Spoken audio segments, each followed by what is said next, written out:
Take your hands off that sign, or I'll have you arrested. The woman's voice cut through the roar of the excavator just as I ripped the third red sold placard from the ground. Hot asphalt stung my nose. Diesel smoke rolled across the valley in dark waves. 20 yards behind me, a steel bucket tore into the old apple orchard, snapping branches my grandfather had planted before I was born. Each crack landed in my chest like a hammer. I tightened my grip on the signpost. "This is private land," I said. The excavator kept moving. A white Lexus climbed the unfinished road, tires grinding over loose stone. Vivian Harrow stepped out before the dust settled. Cream jacket, gold watch, heels too clean for a construction site. She carried a leather folder against her ribs like a shield. Behind her came 2 sheriff's deputies, 3 nervous couples, and a cameraman wearing a Silver Ridge Estates badge. Vivian smiled at them before she looked at me. "Mr. Cole is having difficulty accepting the county's decision," she said. "Please keep filming. Our buyers deserve transparency." One of the deputies approached with his palm raised. "Sir, set the post down." I did. Slowly. My work gloves were wet with red Tennessee clay. I could feel my pulse beating through the torn seam near my thumb. 5 hours earlier, I had driven through the iron gate expecting silence, weeds, maybe a few fallen limbs after the winter storms. Instead, I found 14 survey flags, a fresh road, and a billboard planted in my family's pasture. Silver Ridge Valley, Phase 2. 14 lots. 14 red stickers marked sold. Vivian opened the folder and handed the deputy a printed map. "This valley was legally transferred to the association," she said. "He has no authorization to be here." The deputy studied the page, then glanced at the old gate behind me. "Do you have documentation showing ownership?" I reached into my truck and pulled out the blue notebook I had found in my mother's desk after the funeral. The cover was cracked. My grandfather's initials were pressed into the corner. "W.C." Vivian laughed softly. "A notebook isn't a deed." "No," I said, "but it tells me where to find one." Her smile tightened. The cameraman moved closer. A gust of wind lifted the smell of cut wood and wet earth. Somewhere up the slope, a chainsaw screamed. I looked past Vivian and saw an orange survey stake hammered beside the remains of the apple shed. Black paint marked its side. Lot 9. That was where my grandfather kept a small metal document box beneath the floorboards. Or used to. The shed was already gone.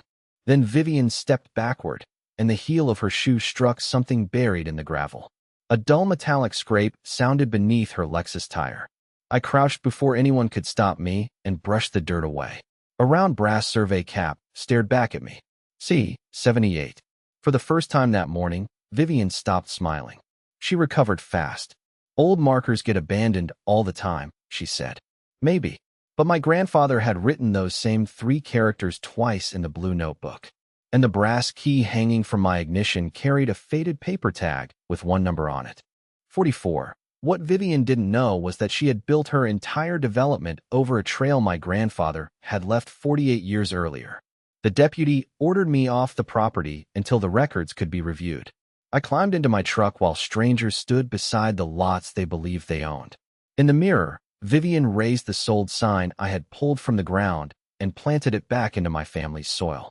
"What would you do if someone sold your inheritance and called you the trespasser?" 3 weeks before Vivian called me a trespasser, the first warning arrived folded inside my mother's mail. I found it on a rain-heavy Monday, sitting beneath a grocery flyer and a utility bill in the kitchen of her empty house. The paper was thick, cream-colored, embossed with a silver ridge and the words Community Expansion Notice. Outside, water ticked against the gutters. The room still smelled faintly of her lavender soap. The letter thanked the Cole family for cooperating with Phase 2 infrastructure access and announced that grading would begin on March 18th. That was 12 days away. I read it twice. Then I drove to Cedar Hollow. The old county road was slick with mud. My tires hissed through shallow water until I reached the iron gate. A new chain hung through the bars. Bright galvanized steel. Fresh machine oil still gleamed around the lock. Someone had cut off my grandfather's rusted padlock. Beyond the gate, orange survey tape snapped in the wind. Stakes marched across the lower pasture in straight lines, dividing the valley into rectangles. A trench had been opened beside the creek. Brown water curled around exposed roots and carried the smell of clay downstream. I climbed the gate and followed the sound of an idling diesel engine. A survey truck sat near the apple orchard. Two men in reflective jackets were feeding coordinates into a tripod-mounted instrument. One of them looked up. "You with Silver Ridge?" "No," he lowered his clipboard. "Then you shouldn't be inside the work zone. This is coal land." He glanced toward the road. That was when Vivian Harrow arrived. Her white Lexus stopped inches from a mud puddle. She stepped out in a camel coat, dark glasses, and polished boots that had never met honest dirt. Her perfume reached me before her voice did, sharp and floral over diesel fumes. "Mr. Cole," she said, as if we had an appointment. "I'm sorry for your loss." I hadn't told her my name. She removed her glasses and studied my work jacket, my muddy jeans, the bolt cutters hanging from my belt. "We sent notice to the estate," she continued. "Silver Ridge acquired development authority years ago." "From whom?" "Your grandfather." The answer came too quickly. She handed me a photocopy bearing Walter Cole's name beneath a paragraph titled Transfer of Development Rights. The signature looked close, but the date was October 14th, 1986. I knew that date. My grandfather had been in St. Thomas Hospital after a logging accident, his right hand wrapped in plaster from fingertips to elbow. I had seen the photograph 100 times. He was smiling beside my mother, holding up the cast covered in blue ink signatures. The document in Vivian's hand showed a clean, flowing signature written with his right hand. I looked at the notary seal. The commission number was smeared, but the expiration date was clear. 1984, 2 years before the paper was supposedly notarized. Vivian watched me notice it. Her expression didn't change, but one finger pressed harder against the folder. "There will be a public launch at the clubhouse on March 25th, she said. "All 14 lots are already under reservation. Interfering with approved work could expose the estate to damages." "You're selling land before clearing the title?" "We cleared it." A greater engine coughed to life behind her. Its steel blade dropped with a hydraulic groan. Vivian put her glasses back on. "By March 18th, this road opens. By March 25th, buyers walk the property. If you obstruct either date, our attorneys will bury your inheritance in liens before probate closes." She turned away. I stood in the wet grass, holding a copy of a document my grandfather could not have signed and listening to machinery idle on land no one had permission to touch. That was the moment I stopped treating the notice like a mistake. I decided to find the original deed before Vivian moved another inch of earth. The next morning, I returned before sunrise with a locator wand, a survey-grade GPS unit, and the blue notebook sealed inside a plastic evidence sleeve. Fog sat low over Cedar Hollow. Water clicked over stones in the creek. Somewhere beyond the trees, a backup alarm beeped in steady intervals as construction equipment warmed up. I work underground infrastructure for a living. Most days, that means finding pipes, cables, and buried valves before an excavator turns a routine job into an emergency. You learn to distrust clean maps. Soil shifts. Records get copied wrong. People move stakes when the truth becomes inconvenient. Metal in the ground is harder to persuade. I started at the iron gate and followed the new road downhill. The locator hummed over the gravel, then sharpened into a high electronic whine. I marked each response with white paint. One buried line followed the creek. Another crossed beneath the orchard. Neither appeared on Vivian's development plan. Near the trench, I knelt and rubbed the exposed pipe with my glove. Galvanized steel, old but maintained. A hand-cut brass tag was wired around it. Coal spring line. My grandfather had installed that pipe to carry water from the upper spring to the barn, the orchard, and 3 neighboring farms during dry summers. I remembered walking beside him while he checked the valves. His boots always smelled like mud and machine grease. He would tap the pipe with a wrench and listen. "Water tells you where the land wants to live," he once said. Vivian's crew had dug within 18 inches of it. One careless bucket could cut water to everything below the ridge. I photographed the trench, measured the distance, and logged the coordinates. Then I compared them with the hand-drawn lines in the notebook. Walter's drawing was crude but consistent. Creek bend, spring line, apple shed, for circles labeled with letters and numbers. C78 was only one of them. At the bottom of the page, he had drawn a small rectangle and written, "Aerials, Releases, Original Plat." Beside it was a key number, 44. The brass key from my ignition fit nothing at my mother's house. Now I knew it had belonged to a storage box or deposit drawer, but I still didn't know where. A diesel engine growled behind me. I closed the notebook. 2 workers were standing beside the remains of the apple shed. They weren't clearing lumber. They were searching through it. One used a pry bar to lift broken floorboards while the other shoveled dirt into a wheelbarrow. A black SUV idled nearby with its windows tinted. I walked toward them. "What are you looking for?" The man with the pry bar straightened. Mud streaked his reflective vest. "Environmental inspection." "With a crowbar?" His eyes moved toward the SUV. The rear window lowered 2 inches. I caught the flash of Vivian's gold watch before it rose again. The workers stopped talking. I looked at the disturbed ground beneath the shed. A square section had been excavated deeper than the foundation, exactly where my grandfather had once kept his metal document box. They had not found it. At least, not yet. I backed away, recording everything on my phone. The men watched without moving. Then I noticed fresh orange paint on the spring pipe. Not a utility mark. A demolition mark. The line had been scheduled for removal. That pipe supplied water beyond my valley, including the lower edge of Silver Ridge itself. Vivian wasn't merely taking land. She was erasing the physical evidence of how Cedar Hollow connected to everything her HOA had built. By noon, my phone would not stop vibrating. First came a Silver Ridge email accusing me of sabotaging an approved development. Then a local news clip appeared online. Vivian stood beside the fresh road in a pale blue coat, speaking into a microphone while excavators moved behind her. "We are protecting 14 families from an unstable heir making reckless claims," she said. My photograph filled the screen. Not one from the valley. My company ID photo. Within an hour, 2 clients canceled utility jobs. One said he could not risk hiring someone under investigation for property damage. Another refused to explain. Then the county posted a red notice on the gate. "Unauthorized entry. Interference with permitted work." The paper snapped in the wind like a warning flag. At my mother's house, 3 certified envelopes waited on the porch. The HOA demanded $18,400 for delays, security, and equipment downtime. A 4th letter came from the bank handling probate. Because of a newly filed title dispute, the estate account had been frozen pending review. That account paid the property taxes. Vivian had attacked the land, my work, and the clock at the same time. She called before sunset. "I can make this stop," she said. Her voice was warm now, almost kind. I sat at my mother's kitchen table with the blue notebook open beneath one hand. Rainwater dripped from my jacket onto the linoleum. "How?" "Sell the valley to Silver Ridge. We'll assume the tax exposure, dismiss the claims, and give you $200,000. The orchard alone was worth more than that. You already sold 14 lots. Reservations," she corrected. "Nothing irreversible."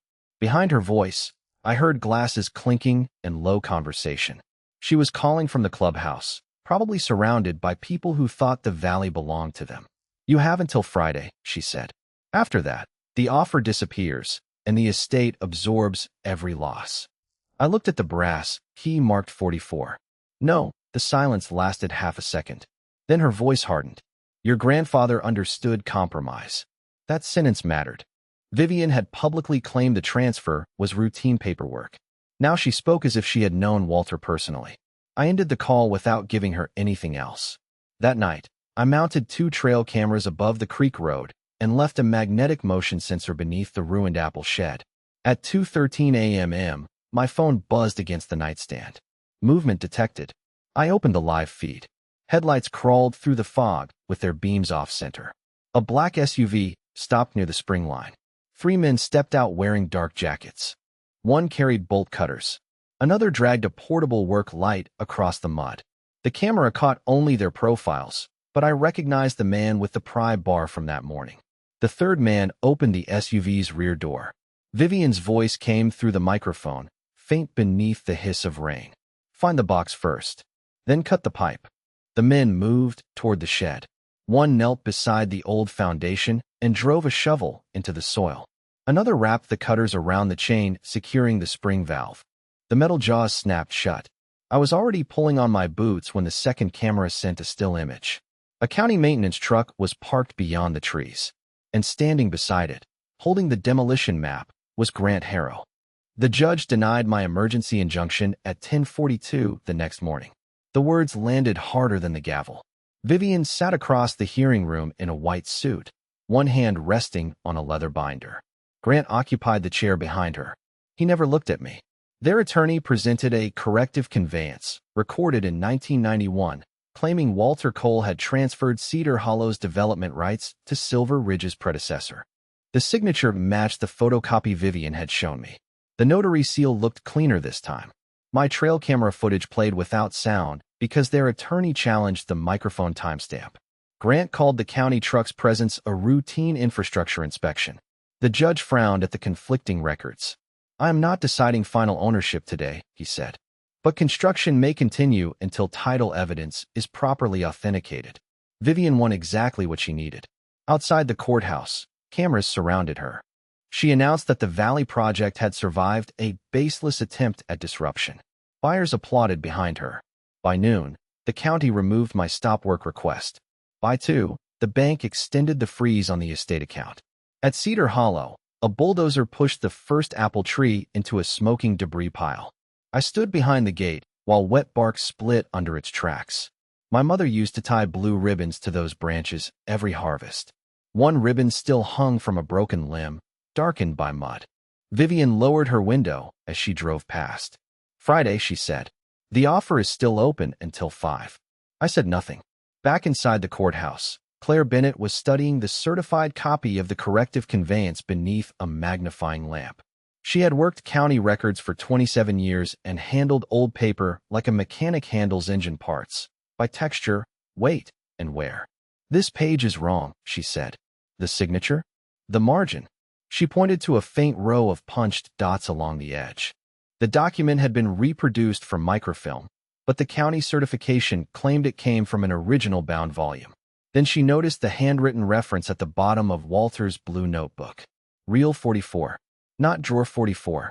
Not a bank box. A film reel. Claire led me downstairs through a steel door marked Archive Annex. Closed. The hallway smelled of mildew, hot wiring, and paper dust. An old ventilation fan rattled above us. My brass key opened cabinet 44. Inside sat 3 metal film canisters, a rolled aerial map, and a flat document box sealed with brittle red wax. Walter Cole's name was typed across the lid. Claire threaded the reel through a gray microfilm reader. The machine hummed. Frames flickered across the glass. Tax maps, water releases, survey plats. Then the 1978 deed appeared. Not a copy. The recorded original. It described Cedar Hollow as 186 acres held outside all subdivision authority. No development transfer could occur without the signatures of Walter Cole and every direct heir. The deed also reserved the spring line, access road, and 4 brass monuments as permanent parts of the Cole parcel. Claire unfolded the aerial map. One monument sat beneath the new entrance road. Another marked the sold lots. The third lay under the HOA parking lot. The fourth cut directly through the Silver Ridge clubhouse. Vivian had been conducting sales, meetings, and press conferences from a building sitting partly on land her HOA had never owned. I reached for my phone. "We stop them now." Daniel Mercer, the title attorney Claire had called, caught my wrist. "No," he said quietly. "Not yet." Outside, Vivian's machines were still moving. Daniel looked at the deed, then at the list of 14 buyers. "If we show her this today, she destroys the money trail. Let her believe she won one more day." Daniel kept my phone on the table and slid the 1978 deed into a clear evidence sleeve. "If you confront her now, she calls it a boundary mistake," he said. "If she keeps selling after swearing the title is clean, it becomes intent." Rain tapped the archive windows. The microfilm reader clicked as Claire copied every frame connected to Cedar Hollow. I wanted to drive straight to the valley and block the graders with my truck. Instead, I watched the printer feed out pages one slow sheet at a time. We built the case like a utility map. Mason Reed, a licensed surveyor Daniel trusted, located all 4 brass monuments with ground radar and GPS. He photographed each coordinate, sealed his field notes, and overlaid the 1978 plat against Vivian's development map. The red lot lines slid across the screen like cuts through flesh. I repositioned the trail cameras. One watched the spring valve. Another covered the apple shed. A third recorded every truck entering from the HOA road. Mrs. Dale, who lived below the ridge, signed a statement confirming her family had used the Coal Spring line since 1981. Then Vivian gave us more. She signed a title affidavit declaring Silver Ridge held exclusive and uncontested ownership of the valley. Copies went to the buyer's bank, the title insurer, the county permitting office, and the fire marshal reviewing emergency access. Every destination created another record. Every signature closed another exit. 2 days later, a woman named Rachel Price called Daniel. She had worked as Vivian's closing coordinator until being fired 3 months earlier. We met her in the back booth of a diner where the coffee smelled burned and the refrigeration unit rattled beneath the floor. Rachel placed a flash drive beside my cup. She knew, she said. The drive contained emails, draft contracts, and text message exports. In one message, Grant warned Vivian that the old coal plat had never been legally absorbed into Silver Ridge. Vivian replied, "Use the corrective filing. Buyers won't search past the digital index." Another email instructed Rachel to remove the spring easement from disclosure packets because it could invite questions about underlying ownership. There were commission sheets, too. Vivian's brokerage stood to collect more than $600,000 if the final 3 lots closed. We cataloged everything. Claire authenticated the archive records. Mason signed his survey under seal. Daniel sent preservation notices to the bank, insurer, county, and HOA boards so no one could later claim files had vanished accidentally. Meanwhile, Vivian kept threatening me. A certified letter demanded I surrender the blue notebook. Another accused me of contaminating the work site.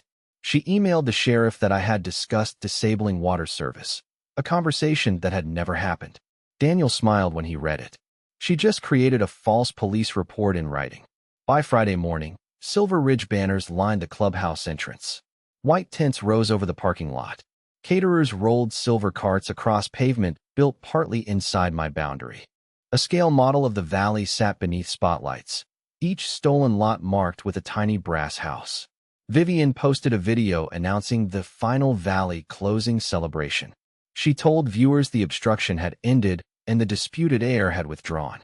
I watched from Mason's truck across the road. Bank representatives were arriving. So were title officers, county inspectors, HOA members, buyers, and 2 investigators from the State Real Estate Commission. Vivian believed my silence meant fear. She had mistaken patience for surrender. Daniel closed his case file. Mason checked the projector. I felt the brass, key marked 44 resting in my pocket. Inside the clubhouse, champagne corks began to pop. Everything was ready. The first champagne toast never happened. At 9:17 that morning, my phone vibrated 3 times against my palm. Spring valve motion. Cut sensor triggered. Camera 3 offline. I looked through the clubhouse window. Vivian stood beneath the chandeliers, smiling beside the scale model while buyers gathered around her. Grant was no longer in the room. Neither was Luke Dawson. I showed Daniel the alerts. "Don't go alone," he said. Mason followed me through the side exit. We crossed the parking lot, past the white event tents, and reached the lower service road. The air smelled of wet gravel, exhaust, and fresh-cut pine. Somewhere downhill, a diesel engine idled. Then I heard metal strike metal. Clang. We moved behind the tree line and saw Grant's county truck parked beside the spring enclosure. Luke was cutting through the valve chain with bolt cutters. One link already hung open like a broken tooth. Vivian stood 10 feet away in her cream jacket, holding the rolled demolition map. A backhoe waited beside the pipe. Its bucket was positioned directly over the main spring line. If they crushed it, water would drain into the trench and flood the lower road. Mrs. Dale's farm would lose pressure. So would the hydrant serving the west side of Silver Ridge. This was no longer about evidence. It was about stopping real damage. I stayed behind the oak trunk and called the sheriff's dispatcher. Daniel had already arranged for deputies to remain near the event because of the preservation notices and threats. "My name is Ethan Cole," I said clearly. "I am at the Cedar Hollow Spring Valve. 3 people are cutting a secured chain and preparing to excavate an active water line.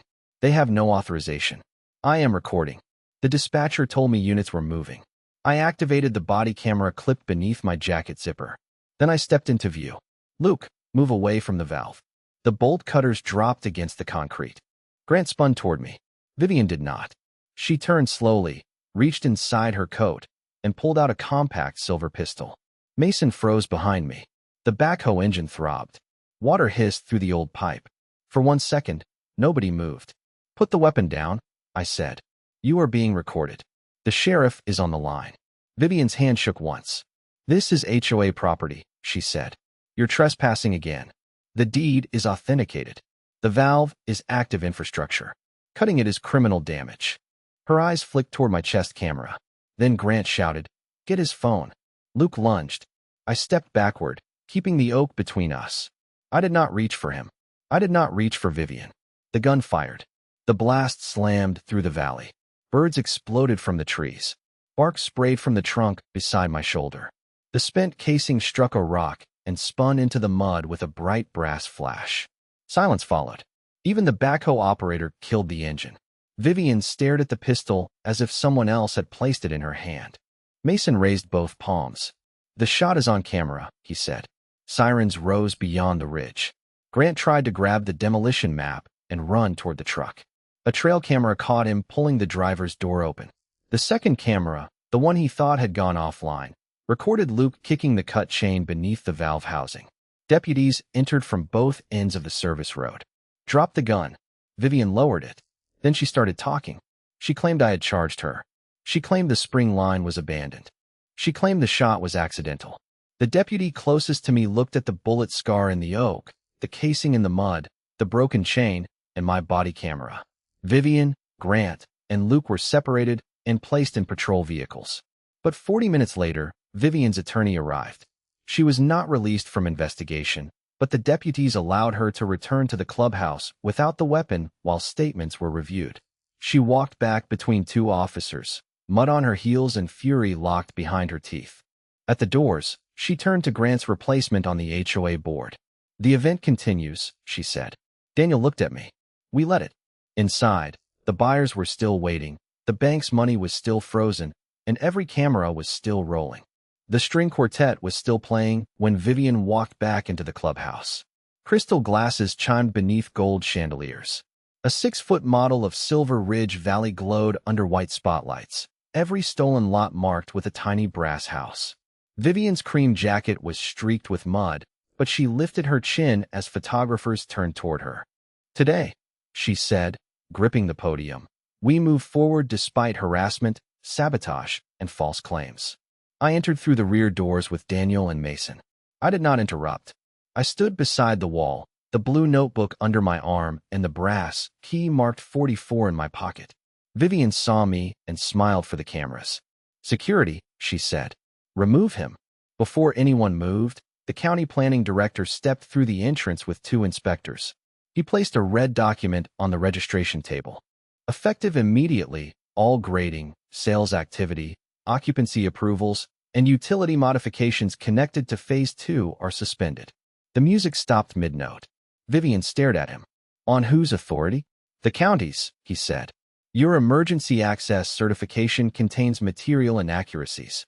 Mason rolled a projector case into the center aisle.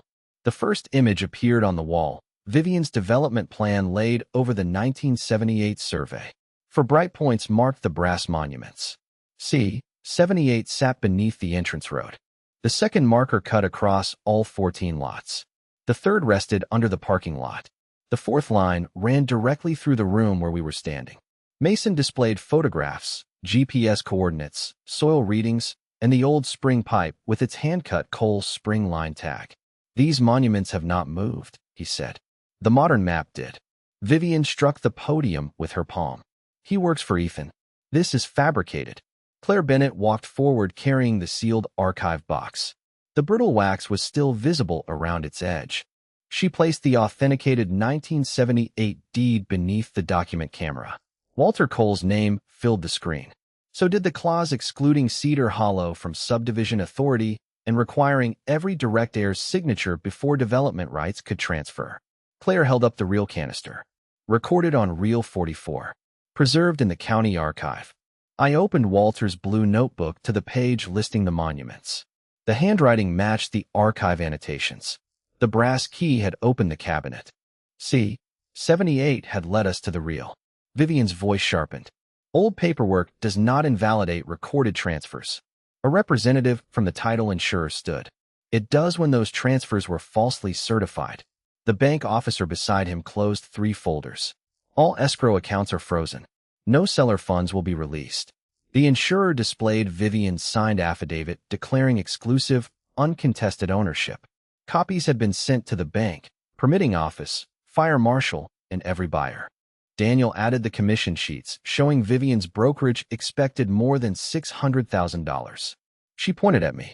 He manipulated those files because he wants the project. Rachel Price rose from the second row. No, she said. Vivian went still.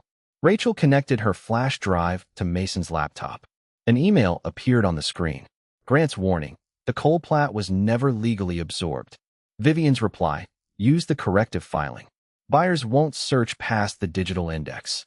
Then came the message ordering Rachel to remove the spring easement from disclosure packets. The last denial died in Vivian's throat.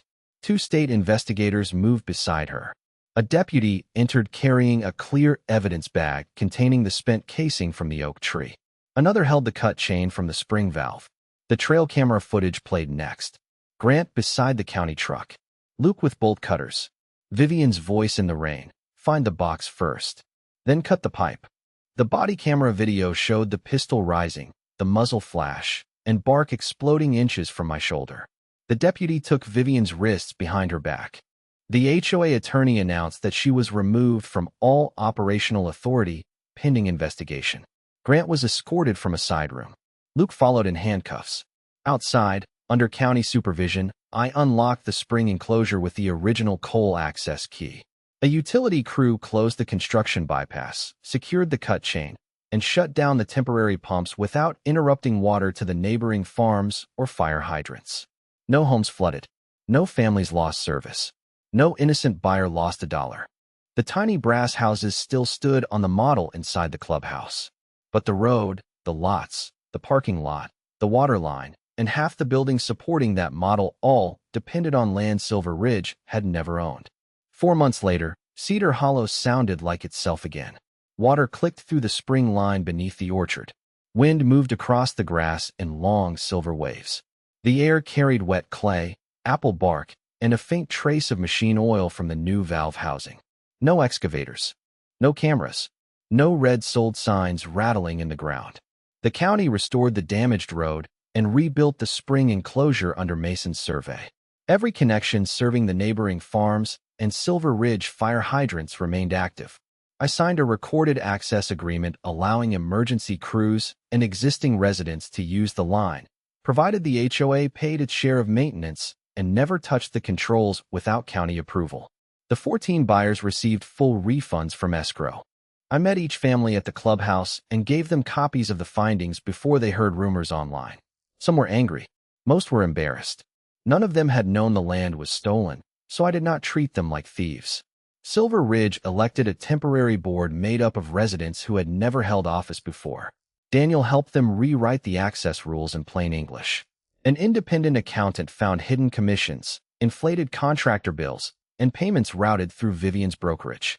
Monthly dues dropped after the fraudulent contracts were canceled, and every future land deal required public review. Vivian lost her real estate license and pleaded guilty to fraud, filing false instruments, and reckless endangerment.